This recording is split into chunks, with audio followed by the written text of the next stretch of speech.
Assalamualaikum. I am here again after a long time with an exciting kids activity for you all. So this time we are going to play around with puzzles with our kids. और ये activity हम घर में खुद ही बना सकते हैं किसी भी एम्प्टी बॉक्स को लेके। हमारे पास जैसे मिल्क के बॉक्सेस वगैरह होते हैं उनको लेके, या कोई भी एम्प्टी बॉक्स। उससे पहले हम बात करते हैं कि पज़ल्स हमें हेल्प किन चीज़ों में करते हैं। तो पज़ल्स जैसे स्क्रीन पे लिखा हुआ आ रहा है, इन सब चीज़ों में बच्चों को हेल्प करते हैं। मेमोरी अच्छी होती है, कॉन्फिडेंस आता है, सेंस ऑफ कंप्लीशन होती है, ग्रॉस मोटर स्किल्स अच्छी हो जाती हैं, शेप रिकग्निशन बच्चों की इम्प्रूव होती है इन पजल से प्ले करके। तो अब हम आगे देखते जाते हैं कि हमने इस एक्टिविटी में किया क्या, और साथ साथ इसके फ़ायदों के बारे में भी बात करते जाते हैं। बच्चों को जो भी चीज़ पसंद हो, मैंने यहाँ पे कार ड्रॉ कर ली थी, इजी टू ड्रॉ थी। और उसको ड्रॉ करके कलर करके आप चाहें तो अपने बच्चे से भी करवा सकते हैं। और मैंने तो खुद टाइम की कमी की वजह से खुद ही कर लिया था। और फिर उसको हमने 4 पार्ट्स में कट कर दिया। आप चाहें तो उसे वर्टिकली भी कर सकते हैं, हॉरिजॉन्टली भी कर सकते हैं, या इस तरह से 4 पार्ट्स में कर दें।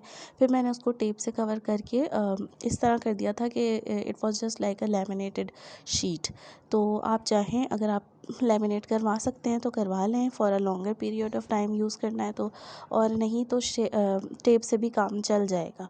उसके बाद मैंने ये करके इसको इस तरह से टेप से कवर और फिर दे दिया था अपने बॉय को। उसने फिर इसको समझने की कोशिश की, पहले सारे कार्ड्स देखे। तो यहाँ पे वही सारे पॉइंट्स हमने इनिशियली नोट डाउन किए हुए हैं कि कॉग्निटिव स्किल्स हैं, मेमोरी है, शेप रिकग्निशन है, ये सब चीज़ें कि आप पेशेंस कैसे रखना है। कुछ बच्चे होते हैं जो पज़ल नहीं बन रहा तो एकदम से पेशेंस लूज़ कर देते हैं कि भाई हमसे तो हो ही नहीं रहा, we can not do it. तो ये सब चीज़ें इन्हीं चीज़ों से आती हैं, और ये फिर आगे हमें लाइफ में कोई भी सिचुएशन उसको टैकल करने में हेल्प करती हैं बचपन से ही। तो ये देखें आप कितने पेशेंस के साथ इसने कोशिश की है। पहले सारा उसको एनालाइज़ किया है कि किस पार्ट पे कौन सी पिक्चर बनी हुई है, और उसको फिर अरेंज करने की कोशिश की है। तो अरेंज करने से भी ये है कि सेंस आता है कि हमें किस तरह से चीज़ों को जॉइन करना है, क्या पार्ट कहाँ पे आएगा। और अगर आप इसको डिफरेंट शेप्स में करके करेंगे, जस्ट लाइक अ पज़ल जैसे होता है, तो वो थोड़ी सी और कॉम्प्लेक्सिटी उसमें इंक्रीज़ हो जाएगी। मैंने तो सिंपल रखा था एज़ पर हिज़ एज। तो उसमें फिर यह है कि शेप के हिसाब से आपको समझ आता है कि कहाँ पे क्या प्लेस्ड करना है, कहाँ क्या रखना है। और इसको आप मज़ीद इंटरेस्टिंग बना सकते हैं। बहुत ज़्यादा ड्राइंग करेंगे तो और ज़्यादा इंटरेस्टिंग होगा। तो और इसके अलावा ये है कि अगर हम बच्चों को रीडिंग वगैरह सिखा रहे हैं तो उसके लिए भी हम क्या कर सकते हैं कि हम वर्ड्स को ब्रेक डाउन करके और उसको भी हम प्लेस कर सकते हैं एज अ पज़ल।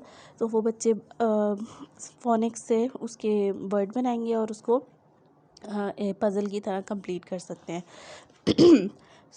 आप एनिमल्स की पिक्चर ले लें, कोई टॉय की ले लें, ये मैंने कार ले ली थी।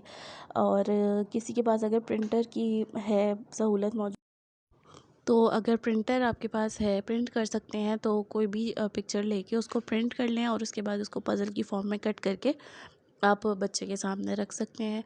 तो एक बहुत अच्छी एक्टिविटी होती है। Hope you like the video. आपको ये आइडिया अच्छा लगा होगा, अपने बच्चों के साथ ट्राई कीजिएगा, और अच्छी लगी हो ये एक्टिविटी तो इसको लाइक कीजिएगा। अल्लाह हाफ़िज़।